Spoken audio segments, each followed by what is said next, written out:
Côté mes condoléances vraiment na Venangaï et grand prêtre Quatakora pour wana pena palin domer na yesu rabanko na bikaso azwa ndanga a oyeba et on a pena dans Venanga pena yolo ponga na mona yolo et dans toza za la pena ba quartier la terre na yeta mulai ba mbali passa ba maya sembongi donc bazoy bande na oloba quoi donc on a ma famille, c'est une grande famille. Et mes condoléances à toute la famille. Donc mes condoléances na vena nuyemoko verambo quadra et pour une famille na mobimba et pour une ba pour quartier était pesa libota na quoi quartier la terre mobimba donc voilà quoi mes sincères condoléances ve quadra et na musika donc tolelika mama ami quoi voilà.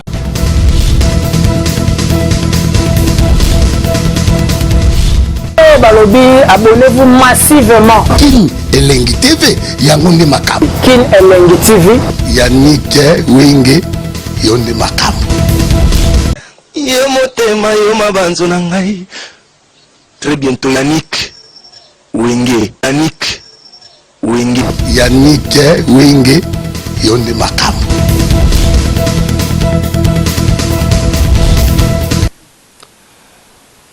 Merci beaucoup, mesdames, demoiselles et messieurs, amis, fidèles téléspectateurs de la 3xw.kinelengi Télévision. Merci pour votre fidélité, vous êtes nombreux. Partout en train de nous suivre à travers cette émission Africa Promo. Africa Promo, c'est une émission de divertissement, l'émission qui vous permet à découvrir le vrai Congolais vivant ici, en Afrique, ici ou soit partout. D'ailleurs, au Basala,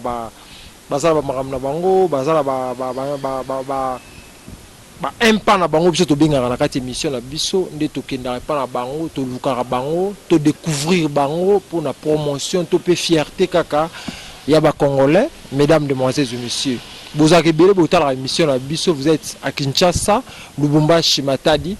vous êtes à Johannesburg, Cape Town, vous êtes à Durban, vous êtes à Marisbeck, France, Preto, il y a Durban, vous êtes à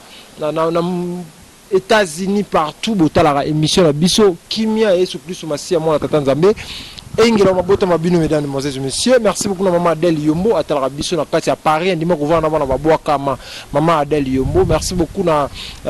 président Ndala Wandala. Merci beaucoup à travers cette émission. Je reçois pour vous Chris Ramses King, aza congolais, aza entrepreneur, aza mambebe, aza belé. Pour découvrir à travers cette émission Africa Promo. Mesdames, demoiselles et messieurs, je suis déjà avec mon invité. Chris, bonjour. Ouais, Yannick Wenge, bonjour. Bambote na batnya si bolanda biso na journée lelo. Nabi que tous samedi, bon week-end à tous. Donc c'est Chris Ramses. Ndenge Yannick Wenge autour donc voilà quoi. Tout solo là, ndenge mo bien. Makamna sa tosola awa oyo eko shokeye alimbisa oyo pe Monique na ko déborder mukie alimbisa mais ne intention na vumeza ko déborder pe ya ko choquer batute quoi donc voilà. Est-ce que votre rôle on la masque pour notre une question de bosso rôle ba mona yo na face na yo ko ebiga ba corona oyo yango zo senga moi ba masque donc mais voilà quoi. Ça va? Ouais, très pépère. Toute ma question se a permis, tout. Ouais, et n'ayez pas na haute. Mesdames, demoiselles et messieurs, à travers cette émission, on va parler sur tout sauf rien, tout reçoit la femme, mais par la présence de l'actualité sur la mort, il y a maman, il y a Kofi Olomide, à Oti Otika Biso, Lelo, car le long de toutes les informations, on habite moi, Liloba, va to kota, parce qu'il y a pose à moi partout. Ah ouais, vraiment dans le côté et mes condoléances vraiment na Venangaï et grand prêtre Quatakora pour wana pena palin domer na yesu rabanko na bikaso azwa ndanga a oyeba et on a pena dans Venanga pena yolo ponga na mona yolo et dans toza za la pena ba quartier la terre na yeta mulai ba mbali passa ba maya sembongi donc bazoy bande na oloba quoi donc on a ma famille, c'est une grande famille. Et mes condoléances à toute la famille. Donc mes condoléances na vena nuyemoko verambo quadra et pour une famille na mobimba et pour une ba pour quartier était pesa libota na quoi quartier la terre mobimba donc voilà quoi mes sincères condoléances ve quadra et na musika donc tolelika mama ami quoi voilà. Merci beaucoup, comprenez vraiment,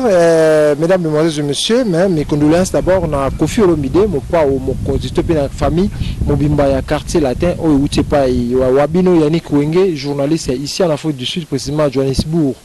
Nous avons appelé ça courage à l'ibota, on a vu que c'est pas facile, que ça, maman surtout. Tozongi la plateau na biso, to ki bat bayo ka Chris Ramses King, azan nani, mbali boso na yamba une émission na biso, ngala ebio. Les bateaux à la biso, ming ba habité ah, tout le monde a mutu moro boy, ba titre à Kofi, tout le monde mutu moro boy. Donc on s'est présenté na bateau ba otala yo, uzanani, utawapi, tu comme on a foot d'ici, tu le lopé, tu comme atiba masolo à l'agence. Merci beaucoup non premièrement pour la question. Bon, Chris Ramses King aza na premièrement moi na yolo. Aza vraiment kinois donc na botam na kin, na kol na kin. Na tangi pe na kini wana na sisi ba école na kini wana et puis je suis diplômé et voilà quoi na Afrique du Sud na année 2012 si je me trompe pas, année 2012 et puis jusque là donc voilà on est là et bon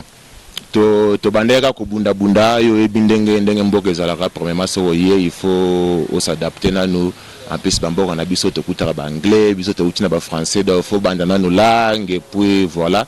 Et dire bon, moi ba évolution mike malgré ba koko so mi 41 ans mais et aujourd'hui Dieu a fait grâce moi ba opportunité mike comme pesa ma donc pourquoi pas aussi ko fongola ba porte et puis ko créer moi ba idée ezaki ezala déjà na katsa mutu otobandaka kokola lango do ti ozo kola ozo nio kwa mozo kemba mais ozala na ba idée moi boy ah un jour pena so pesi fona na kotsa mambu moi boy donc tango nzamba ko ko sala moi ya ba vision zo ya ezo kuma moi mulai il faut siko komika ko mpe ko réaliser siko ba rêve na biso ndenge ndé balo c'est que non mon na télévision vous permettre secret ndeti ya bon micro yo est-ce que OK nous avons massonné parce que hôtel aux vendre non ça hôtel ba patron ba vendre Yannick Wenge et bon mon les gens ont la vie les gens ont vie donc rien à dire des bal baraque to vivra ndenge nzamba zo pesa biso donc réponse na golo bengo wana donc na bamuka peut quand même moi ba difficulté za ki ça ba car watch ba sécurité ne to ka ba salaka avant to kuma ba maso na biso et na ozala ignorante parce que na ebi ke oza TV batu talanga ba ebi donc voilà j'avais dit ça au début tant que bandaki que mboka na sezala soko komi il faut tu vois donc même bato belé pe au monde ba bonga leo na vie so ba betile ba histoire na bango ko tangisa kutima ya misu quoi donc ouais moi j'ai na souffert vraiment mingi donc j'ai beaucoup souffert ici mais ça arrive vraiment peut-être que ba souffrance moi ko tu vois mais souffrance qui est moi na mobali quoi tu vois et ouais to bundi ba bagarre et puis na sala kawachite pour na ya na sala kawachite mais j'ai travaillé baboulot et la sécurité bika ba comprendre ndenge zalaka dès le début on a gimboka au fond la mémoire tu vois au coach ma anglais et ya donc voilà aujourd'hui nzamba pesa on peut ça ba jeune congolais mingi surtout ba parce que mission je vais ta en Afrique du Sud makasi au ba Afrique du Sud mbala ba envier pressé mbala moko ba komaka dans aye poto ça komaka ye mbala moko yo beti biso lisolo 2012 si le long ba difficulté zaki on peut ça ba jeune ba au ba ta la biso siko aye conseil on peut ça ba on yo bazana ba pressé biso ba qui surtout ba yo vu ba jeune bela ko maboma du quoi ko ba envier kaka Chris ninga zala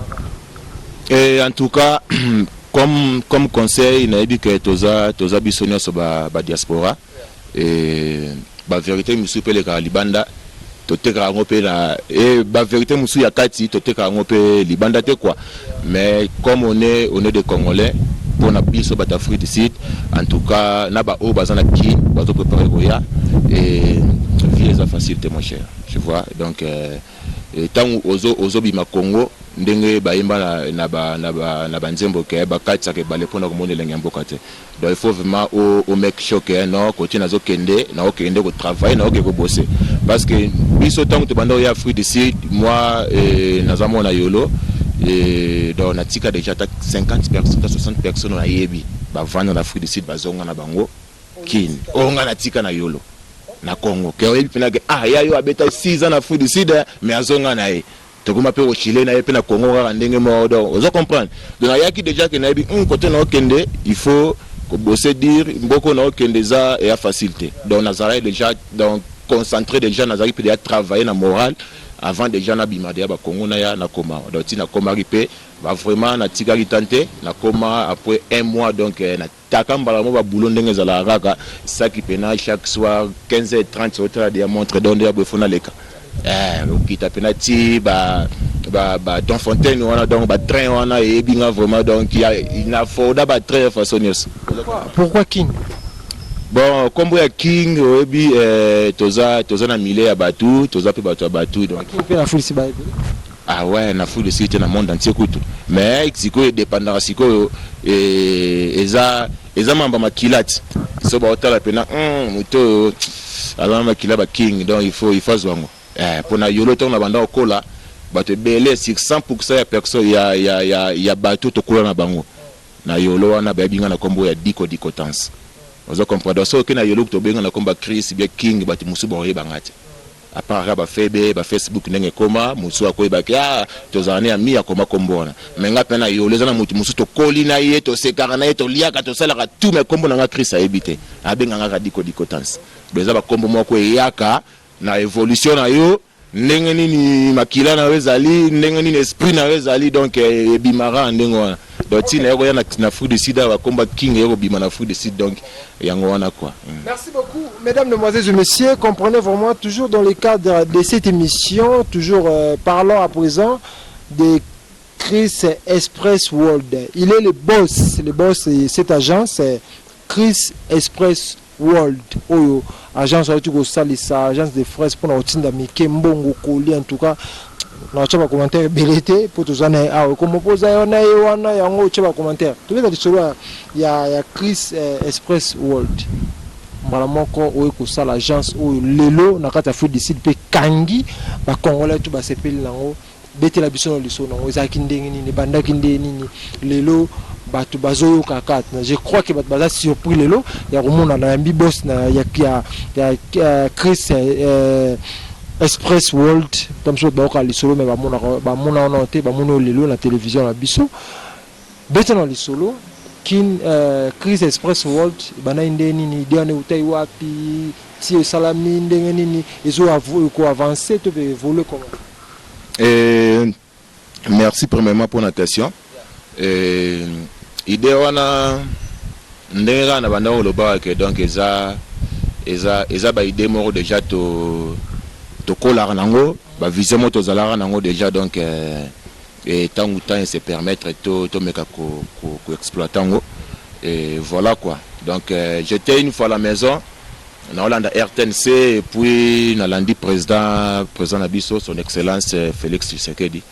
et bon on a un muta politique bon voilà et na mona président Lobino et Congo eza ouverte et diaspora nyonso mutu nyonso ya moni ozana mo idée na yo moko boye ya ko vraiment izonga Congo ya ko salelo ko donc voilà et tant que moi na Congo et na robaki voilà na za pena idée na ngama sola ba agence pourquoi pas na kenepe na kinomeka donc na kitali kini wana na tali pe position na solina bato fena sola bango na contacter pe bato mayelo fo na contacter et en tout cas mutu to zaki d'accord na idée na ngai et au pire otsa maboko bataki maboko vraiment pour na démarrer puis tant on a se mettre d'accord et puis to ya koza ba place marambutu donc et puis voilà aujourd'hui agence eza vraiment active ceux qui mututu aza na posa à contacter biso car en émission oyo bon on a ba contact numéro les kawana ba détail tout donc pour l'instant tu dois travailler Belgique France Congo en Afrique du Sud et puis États-Unis donc ba transfert vraiment au salama. Attends mon cœur déjà Belgique États-Unis. Donc na bisio makambo eza na vitesse na ndenge osarnate. Donc ba partenaire baza vraiment na bamboka wana tout juste car le cola ba aéroport ezaki moi bloqué moyen ba transfert ba colis aux gens et là maintenant ba bode comme déjà ko fungwa ma et puis je crois ba transfert ba colis ils ont démarré déjà ici là donc ba track pezali pona ba voyage ya Sid Lubumbashi et puis ba Mozambique donc voilà mutazana ba colis na ye biloko vraiment ezaki aux gens pour ça au transporter en Elongo Congo et ya Zambie à Afrique du Sud Zimbabwe donc voilà on est là. Simanayo maman ça maman minena nde balobaka ke mosapi moko esokolaka elongi te mais voilà naza pour l'instant nazanga moko mais naza pe na ba partenaire oyo bazo contrôler ma solo donc voilà mais pour l'instant vraiment mutu na makolo naza na nga moko quoi ici ba balo ba osimbikisi oyebi ba makambo wana toyoka ngo tokwa biso pe toloba na bato ke basimba bakisi vera beaucoup tolobango ke ayemba na nzeo mwa boye luka makasi osala ozwa sinito bando buleka ke bato nyonso bazwa basimba kisi ozo comprendre donc on est mambo mike biso ko tolanda wana te quoi. Merci beaucoup mesdames, mesdemoiselles et messieurs, j'espère que vous comprendre que non Chris Express World déjà partout, ils sont aux États-Unis, ils sont en Belgique, France. Ah, on a ratafou d'ici coûte et kangi na ebisio bandeko ba congolais tout ba na fuka ngele ba comprendre que gens ces amoko pour notinda biloko pour notinda mbongo et comme pe na assurance nyonso mais na Congo agence adresse à Congo eza wapi parce que bala di banda batala émission ya biso adresse à Congo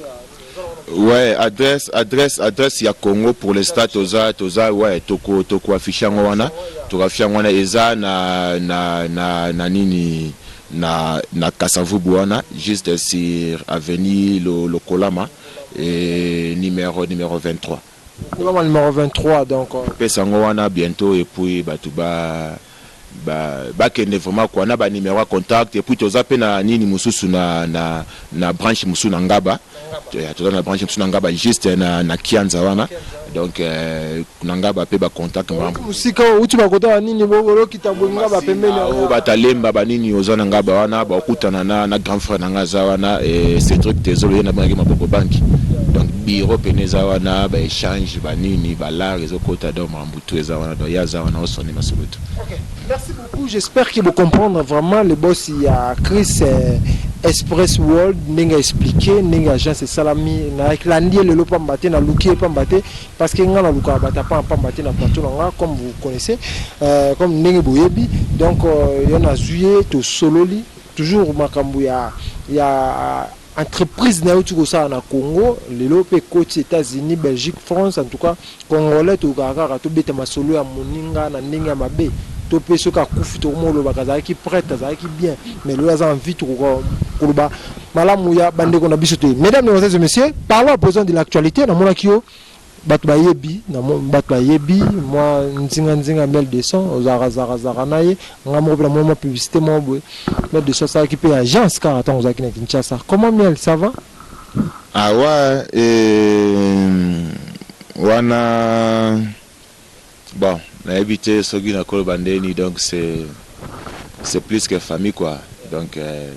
on a vraiment pangi donc pangi donc tokoli na bayolo wana et malgré yaza moi plus âgé que moi mais tokoli na secteur moko to le kaba veni moko to duma ba place moko donc voilà quoi allez comprendre et to zaper na ba bon terme et puis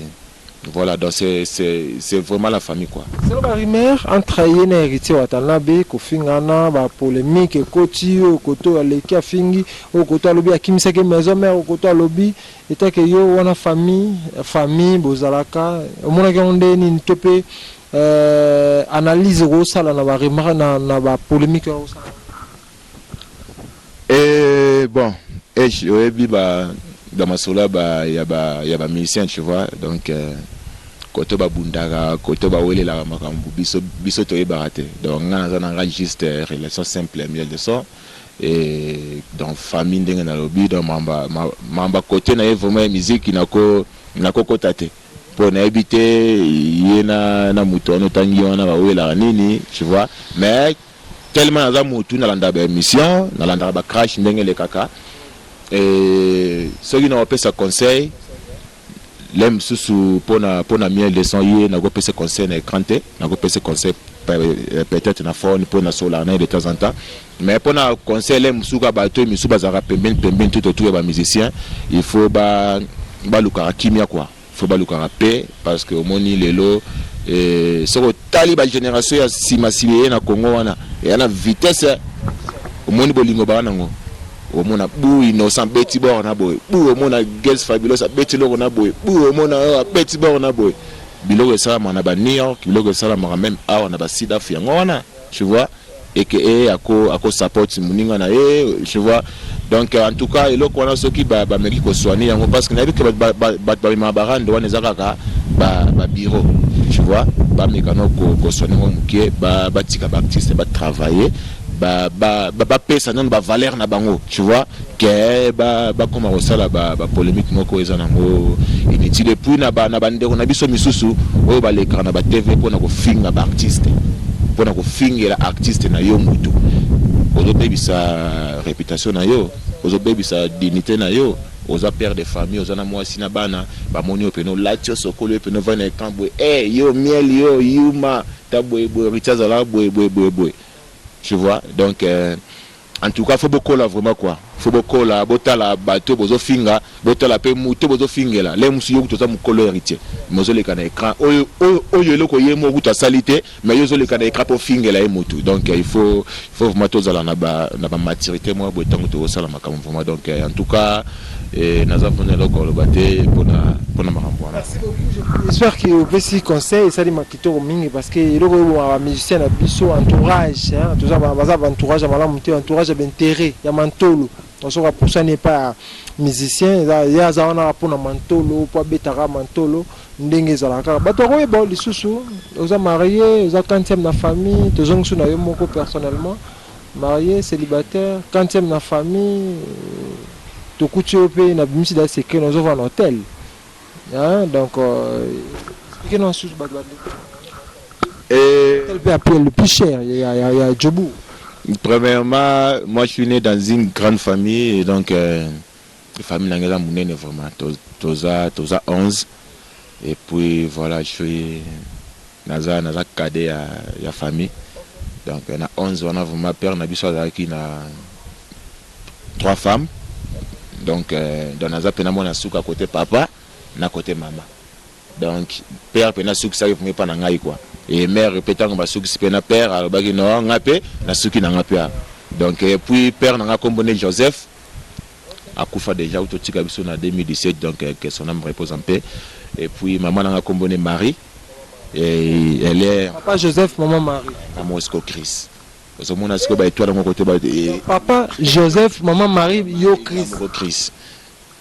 ozo mona ba étoile ngo sike uta ozo na lora famille yango wana vuma quoi et donc voilà. Marié, célibataire? Et non, je suis pas marié et puis voilà, donc naza marié, c'est ça. Na ba émission ko pour la télévision de na ba mon to pas mon azo ko moi azo ko pe job bien que rova et